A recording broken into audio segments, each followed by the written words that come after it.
Haribol Namaste. My name is Janapati Das.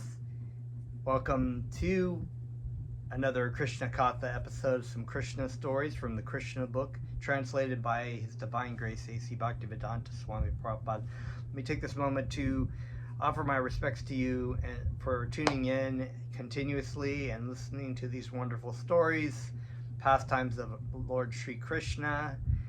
And I'd like to offer my respectful obeisances unto my spiritual teacher, Jagat Guru Siddhaswarapananda Paramahamsa Srila Prabhupada, and ask for his mercy upon me to teach this class. I'd also like to offer my respectful obeisances to my spiritual grandfather, A.C. Bhaktivedanta Swami Prabhupada, for translating the Srimad Bhagavatam, which we are reading today. My spiritual grandfather, thank you so much for your mercy for all of us. And right now we're going to chant Krishna's names. And Lord Chaitanya Mahaprabhu, Lord Sri Krishna himself, who incarnated in this day and age of Kali Yuga as Lord Chaitanya Mahaprabhu, said in his third prayer that one should chant the holy names of the Lord in a humble state of mind, feeling oneself to be lower than the straw in the street. One should be more tolerant than a tree, devoid of all sense of false prestige, and ready to offer all respects to others and not expecting respect in return. In such a state of mind, one can chant the holy names of God constantly. So I'd like to please ask your forgiveness if I've created any kind of offense upon you or said something that didn't go right with you. I'm a very flawed individual, so I try to do my best with the hope that my spiritual master will shed his mercy upon me, that I may teach something from the Krishna book to you. So let's chant.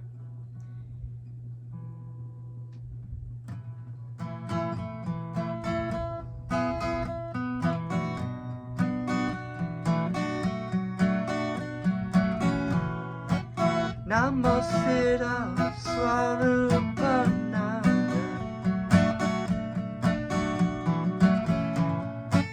Paramahamsa Namine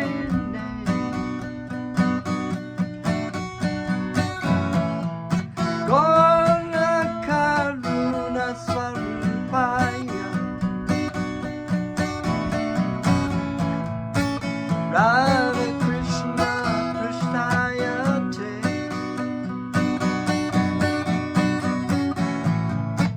Namo Siddha Swarupananda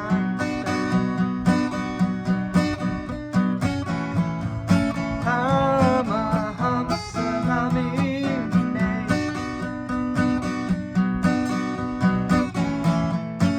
Gora Karuna Swarupaya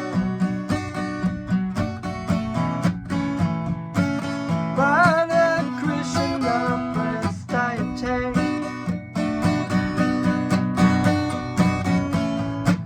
Bhaja Shri Krishna Chaitanya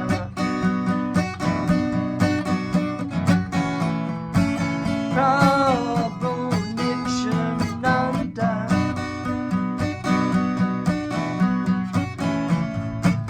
Shri Advaita Gadadhara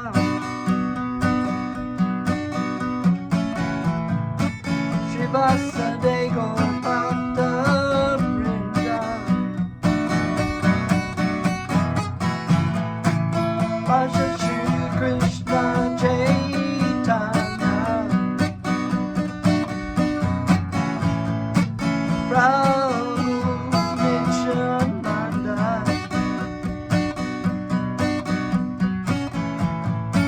Shri Advaita Gadadhara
Krishna, Krishna, Hare Hare.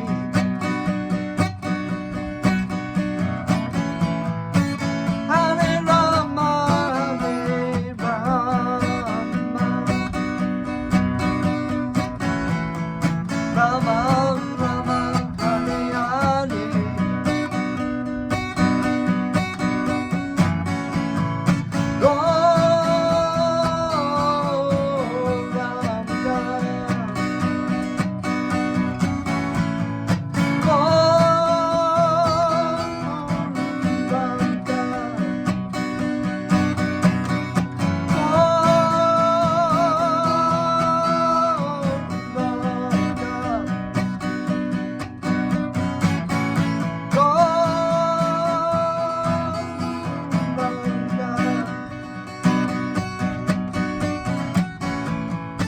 Hare Krishna, Hare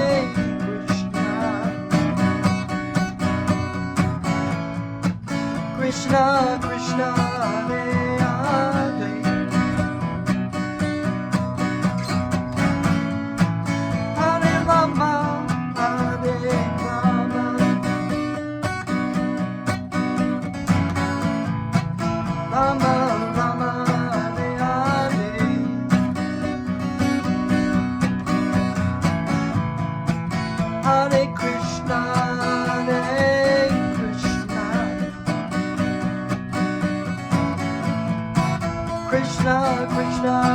Hare.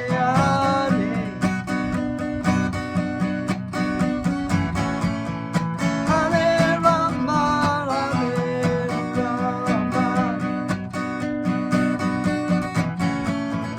Rama, Rama, Hare Hare.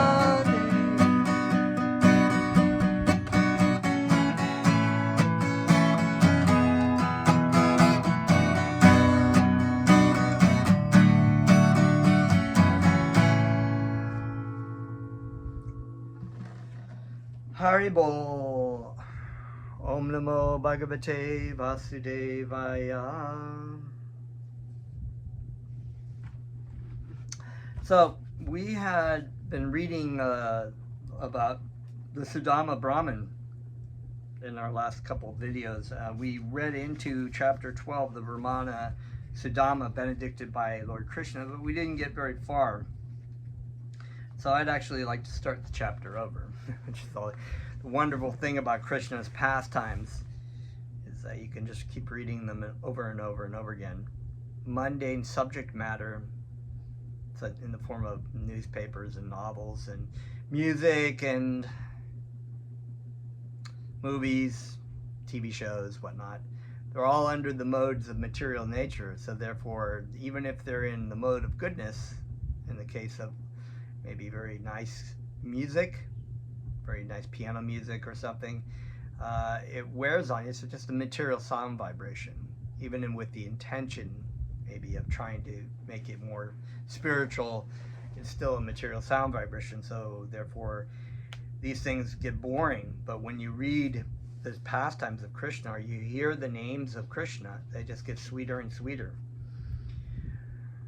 Lord Krishna, the Supreme Personality of Godhead, the super soul of all living entities, knows very well everyone's heart. So we remember this story. Of course, Sudama Brahman came to see Lord Krishna as a favor unto his wife, but he also just was very excited to see. And they recollected about their, they went there, of course, and Krishna was so excited to see his former classmate, Sudama Brahman. And they related their stories of different pastimes that they had experienced together in their Gurukula. And we come to this point where Krishna's like, because remember, Sudama had actually been sent, you're supposed to take a gift to your when you visit somebody. That's the Vedic way. I mean, nowadays it's like people giving gifts to the people that come and stay, but actually if you go and you stay at somebody's house, you should bring a gift. That's very good. That's very good etiquette. And so, but they're very poor, so they didn't have very much to give, so the wife gave Sudama Brahman some chipped rice, which is the bottom of the bag kind of rice. It's not even really edible. It's not very nice, but that was the best that they had. So, right. So Lord Krishna is, of course, going to do his thing here. The Supreme Personality of Godhead, the super soul of all living entity, knows very well everyone's heart. That's a very beautiful statement. It's a very wonderful and true statement that there should be no fear in approaching God. God already knows what goes on in your heart. He knows your struggles, your distresses, your inadequacies, everything about you, everything that you think that you're hiding from God or from other people. Maybe you're even hiding it from other people, but God knows really well what's going on in your heart. But he also knows your intention. So many living entities, of course, come to the material world with the intention of just wanting to be the Lord and controller of this world, not interested in having a relationship with God, not really interested in wanting to know God. So Krishna being like almost like a very, like a parent. If you love your parent, you love your child, and the child just wants to do what they want to do. When they get to be old enough, you don't agree with that, and you're very sad about it, but you don't stop them from trying to do that. And so many times atheists will say, well, just show me God. Where is God? The reality is they don't even understand. They don't really want to see God. They don't believe in God. They don't really want God in their life. But those people who have, and the Bhagavad Gita actually lines out the 4 kinds of spirit souls that come to the process of bhakti yoga, and that is the distressed, the inquisitive, the person in need of financial gain of somehow, and the wise one, right? Okay, so just briefly, and you can read this in the Bhagavad Gita, Bhaktivedanta Swami breaks it down, but those kind of people, of course, are the distressed, I mean, they've had the material life kick them in the face so many times. They're just like, why is this, why is it like this in this material world? I've just tried everything that's supposed to bring me happiness, and it hasn't brought me happiness. So then there must be something else.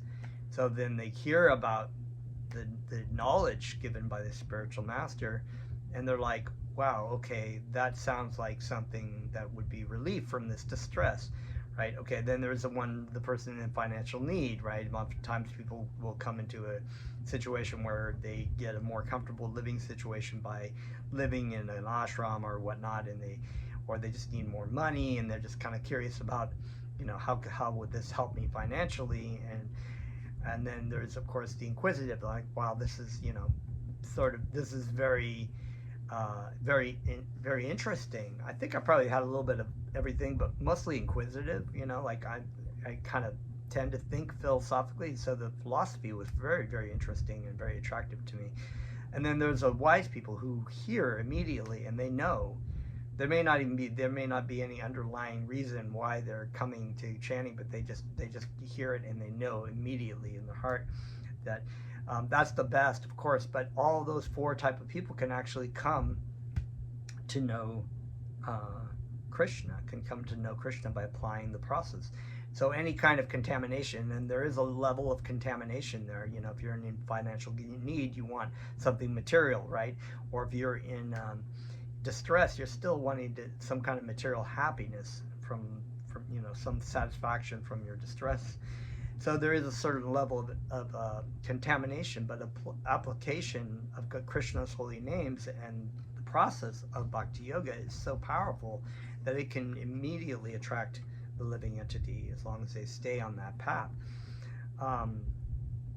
So Krishna knows everyone's heart. That's a really wonderful and relieving truth, that we can constantly relate to our best friend in this way, that he already knows what's going on in our heart. We can talk about those kinds of distresses that we're having, those kind of challenges that we're having, and we all have those.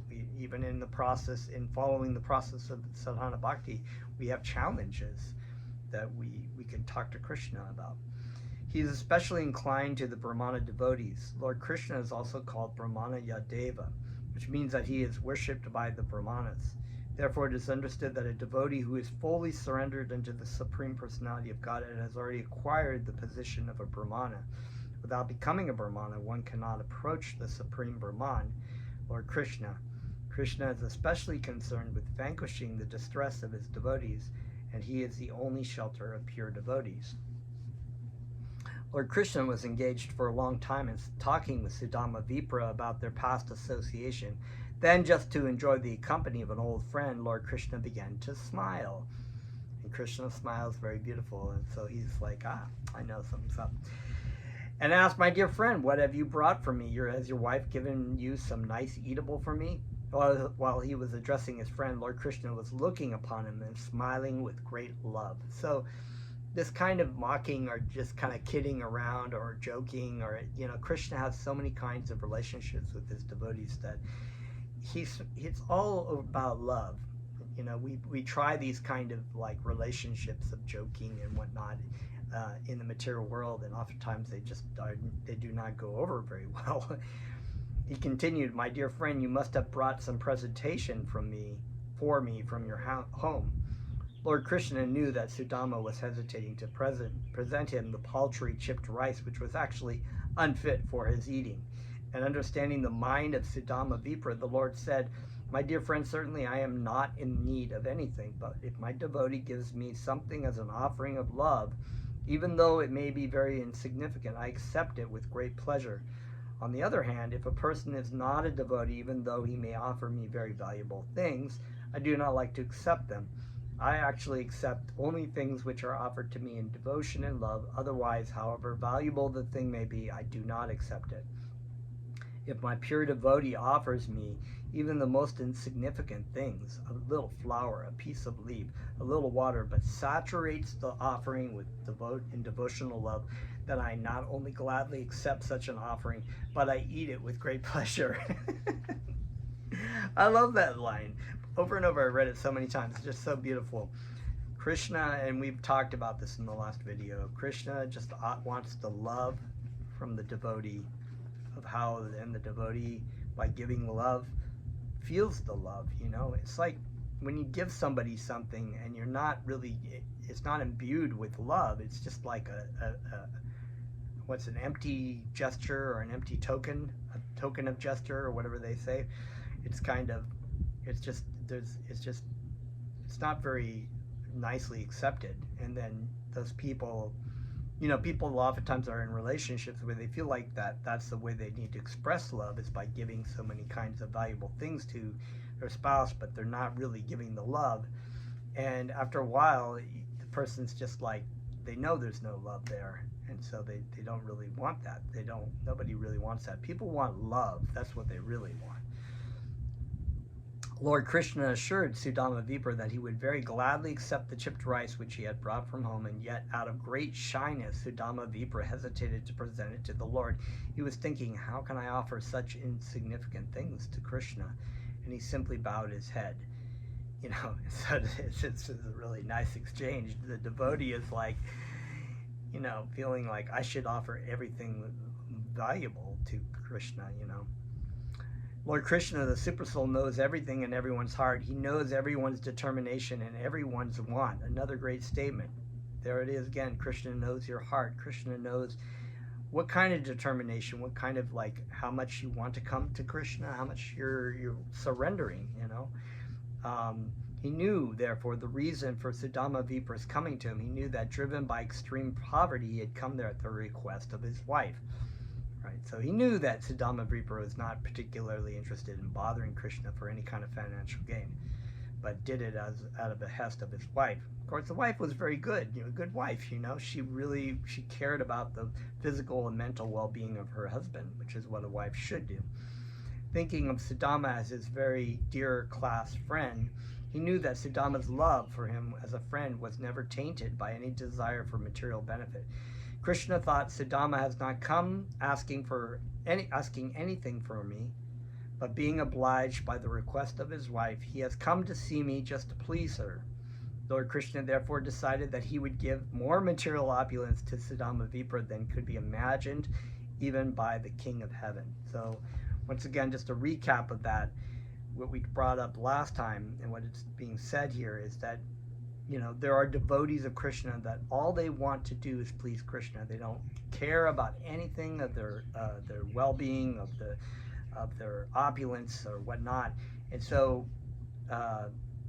Krishna has often given these people a lot of wealth, maybe because their service in the life was being a kshatriya, an administrator, um, whatever. And those kings, those great kings, most of the times when it came time to go off to the forest and meditate and get ready to leave their body, they didn't just lounge around in the luxurious beds and whatnot, waiting to die. They just left. They dropped everything. They took everything off except for a loincloth and maybe I don't know. I guess that would be it, right? They would just go off to the forest and meditate. No attachment, right? They were only attached to Krishna. He then snatched the bundle of chipped rice which was hanging on the shoulder of the poor Brahmana, packed in one corner of his wrapper, and said, "What is this, my dear friend? You have brought me nice, palatable chipped rice." He encouraged Sudama Vipra, saying, "I consider this quantity of chipped rice will not only satisfy me, but will satisfy the whole creation." It is understood from this statement that Krishna, being the original source of everything, is the root of the entire creation. As watering the root of a tree immediately distributes water to every part of the tree, so an offering made to Krishna or any action done for Krishna is to be considered the highest welfare work for everyone, because the benefit of such an offering is distributed throughout the creation. Love for Krishna becomes distributed to all living entities. So, a word to the people in power: Krishna conscious activities. That is the greatest welfare activities, and acting in this service actually benefits all living entities. While Lord Krishna was speaking to Sudama Vipra, he ate one morsel of chipped rice from his bundle, and when he tempted to eat a second morsel, Rukmini Devi, who is the goddess of fortune herself, checked the Lord by catching hold of his hand.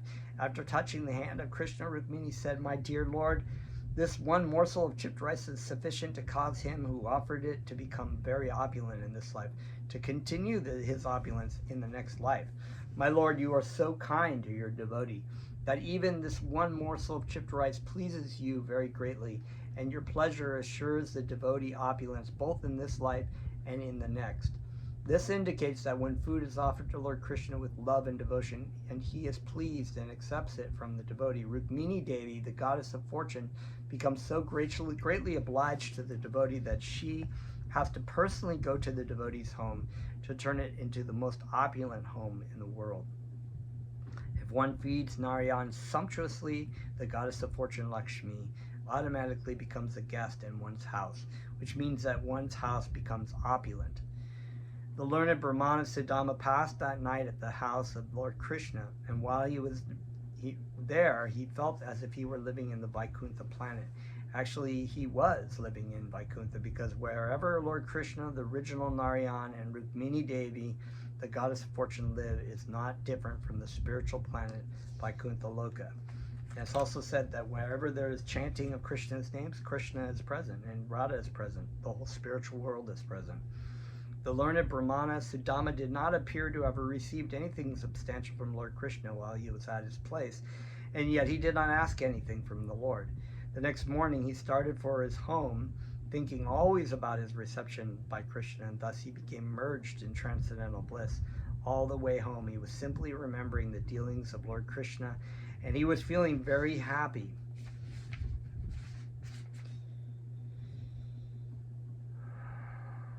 To have seen the Lord. The Brahmana began to think as follows: it is most pleasurable to see Lord Krishna, who is most devoted to the Brahmanas. How great a lover he is of the Brahminical culture. He is the supreme Brahmana himself, yet he reciprocates with the Brahmanas. He also respects the Brahmana so much that he embraced to his chest a poor Brahmana like me, although he never embraces anyone to his chest except the goddess of fortune. How could there be any comparison between me, a poor sinful Brahmana, and the supreme Lord Krishna, who is the only shelter of the goddess of fortune? And yet, considering me as a Brahmana, he embraced me with heartfelt pleasure in his two transcendental arms.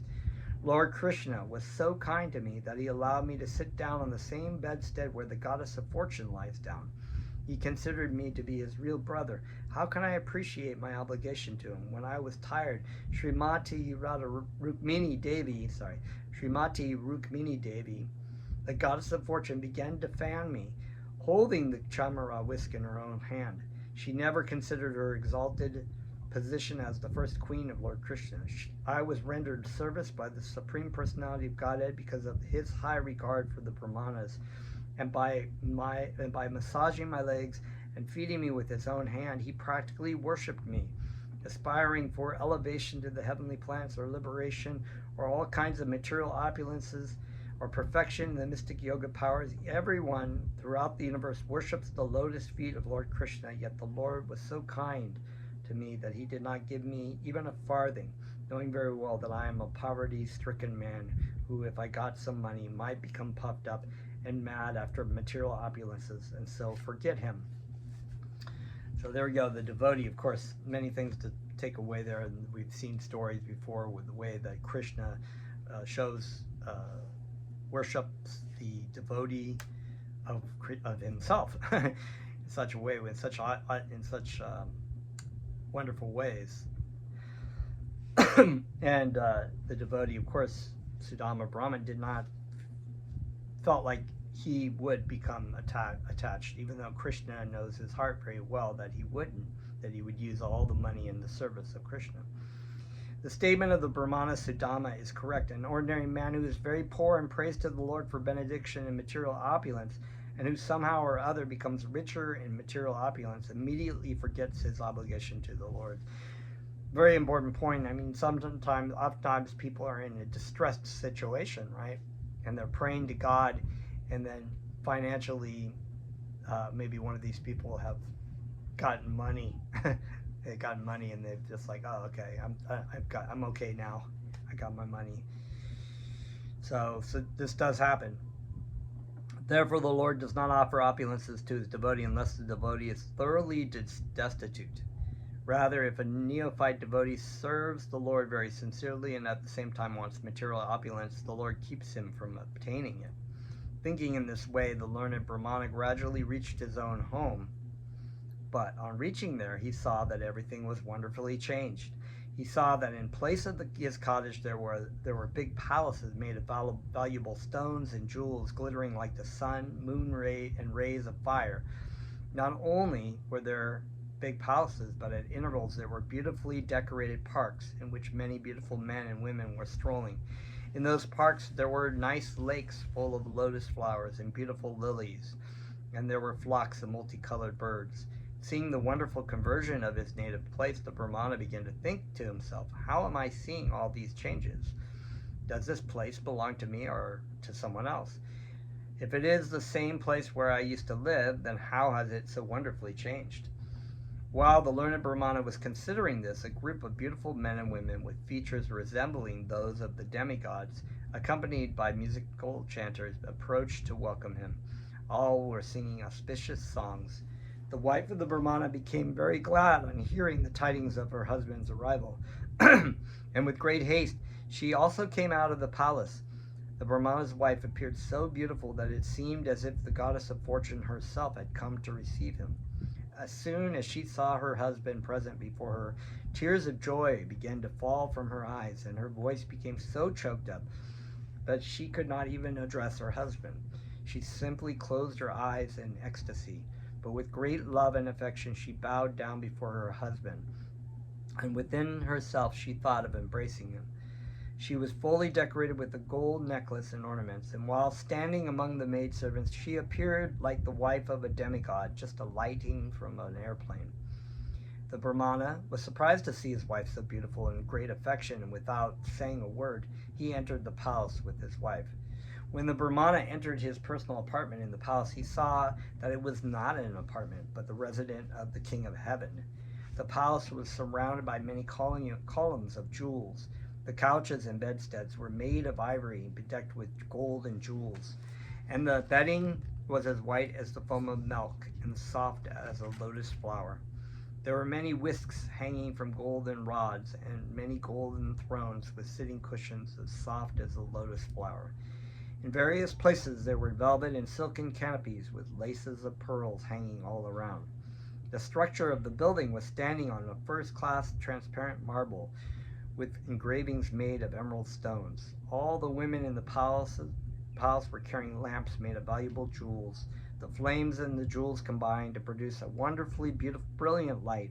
And when the Brahmana saw his position suddenly changed to one of opulence, and when he could not determine the cause for such a sudden change, he began to consider very gravely how it had happened. He began to think, from the beginning of my life I have been extremely poverty-stricken. So what could be the cause of such great and sudden opulence? I do not find any cause other than the all-merciful glance of my friend Lord Krishna, the chief of the Yadu dynasty. Certainly these are gifts of Lord Krishna's causeless mercy. The Lord is self-sufficient, the husband of the goddess of fortune, and thus he is always with 6 opulences. He can understand the mind of his devotee, and he sumptuously fulfills the devotee's desires. All these are acts of my friend, Lord Krishna. My beautiful dark friend Krishna is far more liberal than the cloud which can fill up the great ocean with water, without disturbing the cultivator with rain. During the day, the cloud brings liberal rain at night just to satisfy him. And when the cultivator wakes up in the morning, he considers that it had not rained enough. Similarly, the Lord fulfills the desire of everyone according to his position, and yet one who is not in Krishna consciousness considers all the gifts of the Lord to be less than his desire.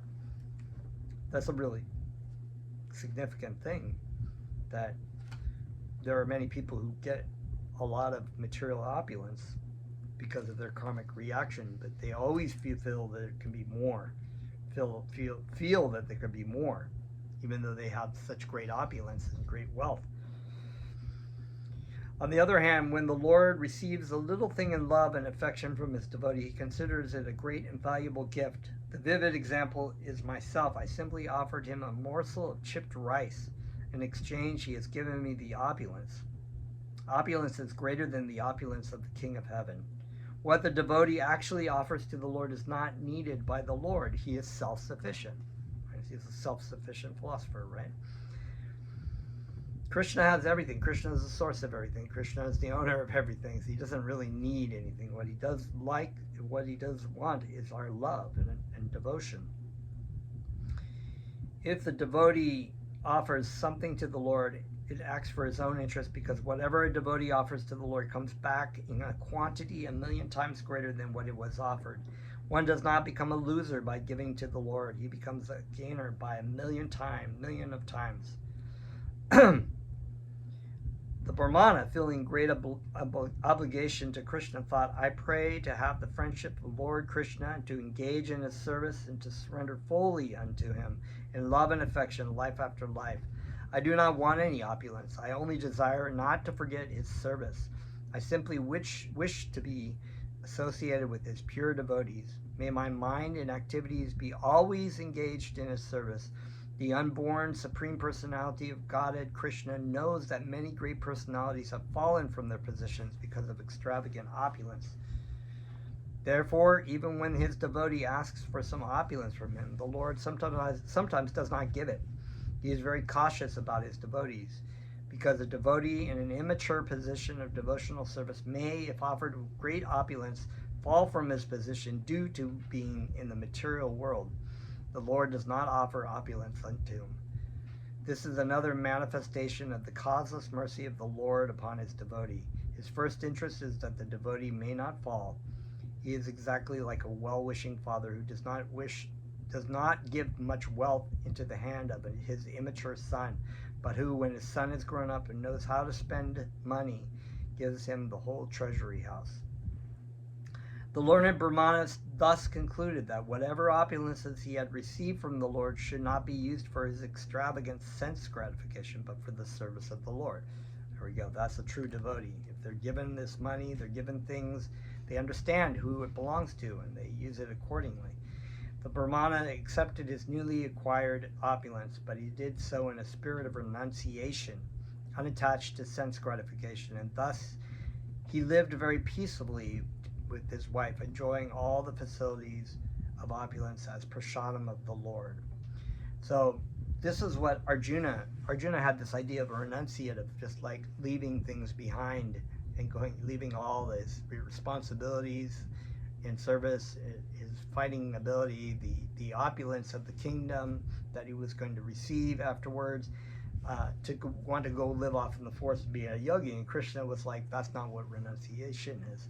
Renunciation is doing what you need to do in the service of me in love and devotion, and not being attached to the result. So this is a prime example of that. They're given a lot of money and wealth, but they're not attached to it. They see it as the prasadam, the mercy of Krishna, who makes it available there for them to come closer to Krishna by being able to offer so many nice things in love. He enjoyed varieties of foodstuffs by offering it to the Lord and then taking it as prasadam. Similarly, if by the grace of the Lord we get opulences as material wealth, fame, power, education, and beauty, it is our duty to consider that they are all gifts of the Lord and must be used for his service, not for our sense enjoyment. So the idea of like Arjuna had the most amazing ability as a warrior, capability as a kshatriya, administrator, all this intelligent. And Krishna was saying, these are things that I've given to you. This is what really was saying. It is a gift for you to offer back to me. And that in itself is a gift in itself too. The ability to be able to come closer to Krishna, to remember Krishna by being given the facilities to do so. So this is a different kind of sense, different kind of way of thinking that many times even many religionists will think like, the dear God, as God being the order supplier of them, dear God, please give me money, a nice husband, a nice wife, lots of money, lots of cars, give me a good job, maybe tomorrow people are praying that the 49ers or the Chiefs will win the Super Bowl. It's like people just, what they think of God is like, well, God is there, God is good, and I serve God, therefore he should give me everything I want. This is the wrong kind of attitude. The real devotee does not want anything but to be in the service. And this is, in the prayer of Lord Chaitanya, the fourth prayer, he says, I do not desire to have any wealth or beautiful women or any followers. I only wish to be in your service, in your loving service, birth after birth. This is a true attitude of a devotee.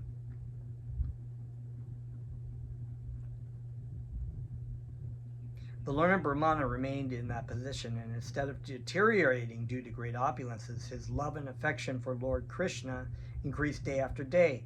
Material opulence can be the cause of degradation and also the cause of elevation. So we have to remember this.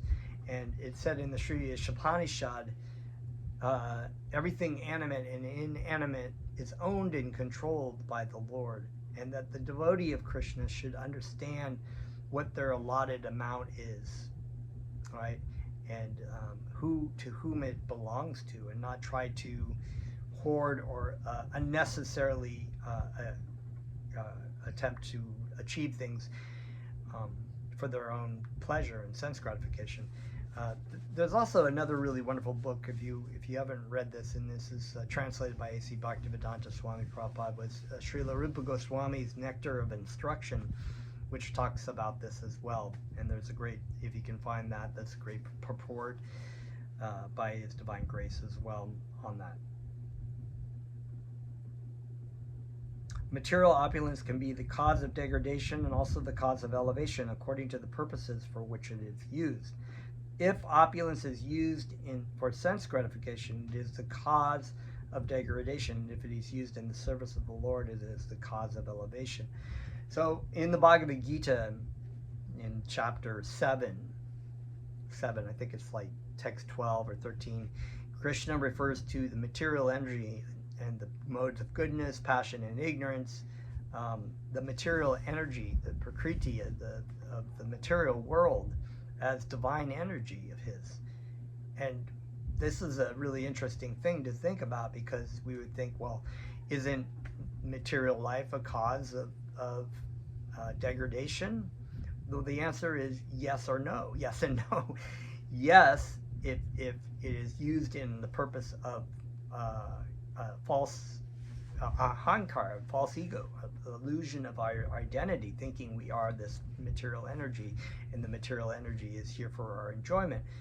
And no, if it is understood that it belongs to Krishna, that we are not actually, we are of the superior energy that is also talked about in the Bhagavad Gita, that is the spiritual energy, part and parcel of Krishna, embodied in the material energy, but we can utilize, with the knowledge of understanding of who we really are, we can use that material energy and refocus it back to help us reinstate our relationship with Krishna and love. So there is a difference in there. So in and of itself, the energy is divine, because also it serves a purpose. It's also, it's there to bring the souls that don't want to serve Krishna. And Krishna is always reminding us in different ways about what our true nature is.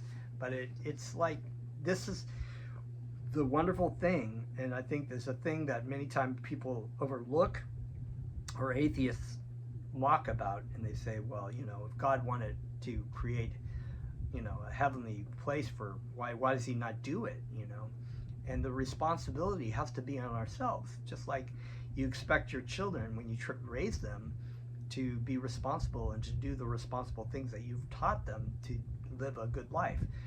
So similarly, this is our purpose. Our purpose is to understand our position, understand who we are, understand, and this is only done through the mercy of Krishna, but we have to take the step, right? We have to be like, dear Krishna, please help me. It's very simple. Dear Krishna, please help me come closer to you, to remember who I am and what my purpose is.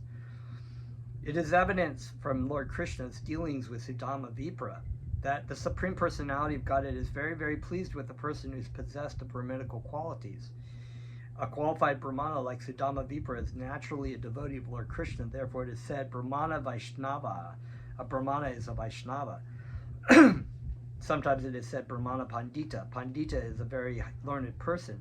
A Brahmana cannot be foolish or uneducated. Therefore, there are two divisions of Brahmanas, namely Vaishnava and Panditas. Those who are simply learned are Pandits, but yet not yet devotees of the Lord, or Vaishnavas. Lord Krishna is not specifically especially pleased with them. So in the Vedic culture, there was a Brahmana caste. They had a particular role, but many times Brahmanas fell down or had issues because of one reason or another, of not really understanding the reason of being a Brahmana. Simply the qualification of being a learned Brahmana is not sufficient to attract the Supreme Personality of Godhead. A Brahmana must not only be well qualified according to the requirements stated in scriptures such as Srimad Bhagavad Gita and Srimad Bhagavatam, but at the same time he must be a devotee of Lord Krishna. That is the conclusion of all Brahminical scriptures, of all scriptures and all studies of the Brahmins, of the study of the Vedas. That is the conclusion. Lord Krishna is the Supreme Personality of Godhead, and we must surrender to him. Therefore, anybody who gets caught up in the technicalities of learning is a fool number one and doesn't understand. This is the goal. This is the goal. Bhakti Yoga is the goal for all religions. And many, many people don't get that. The vivid example is Sudama Vipra. He was a qualified Brahmana, unattached to all sorts of material sense enjoyment, but at the same time a great devotee of Lord Krishna. Lord Krishna, the enjoyer of all sacrifices and penances, is very fond of a Brahmana like Sudama Vipra, and we have seen by the actual behavior of Lord Krishna how much he adores such a Brahmana. Therefore, the ideal stage of human perfection is to become a Brahmana Vaishnava like Sudama Vipra. That is the conclusion of this whole chapter, this whole story. It really is something we should always follow in the footsteps of the great saints and devotees of Krishna, including our spirit, especially since our spiritual master, but of all the sampradaya and all the great saints who did the same thing. It's understood that, when we come into chanting, oftentimes we're not anywhere near a saint. We're never near a saint, but we should follow the precepts of our spiritual teachers, our spiritual master, and to the best that we can, and pray to Krishna and pray to our Gurudev to learn how to surrender. Basically, Sudama Vipra realized that although Lord Krishna is unconquerable, he nevertheless agrees to be conquered by his devotees. He realized how kind Lord Krishna was to him, and he was always in trance, constantly thinking of Krishna. By such constant association with Lord Krishna, whatever darkness of material contamination was remaining within his heart was completely cleared away, and very shortly he was transferred to the spiritual kingdom, which is the goal of all saintly persons in the perfectional stage of life. Shukadev Goswami has stated that all persons who hear this history of Sudama Vipra and Lord Krishna will know how affectionate Lord Krishna is to the Brahmana devotees like Sudama. Therefore, anyone who hears this history gradually becomes as qualified as Sudama Vipra, and he is thus transferred to the spiritual kingdom of Lord Krishna. Thank goodness. Thus ends the Bhaktivedanta purport of the 3rd volume, 12th chapter of Krishna, the Brahmana Sudama, benedicted by Lord Krishna. So beautiful. Such a beautiful story. I love reading this story. I love reading all the stories, but sometimes just rereading things is just so beautiful, so fresh, just full of spiritual knowledge and wonderful. So thank you very much. Remember, if you have not subscribed to my channel, please do so, and feel free to comment and share the videos. And we're going to chant. Take off my glasses.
Haribol, thank you so much for tuning in today, and we'll see you next time.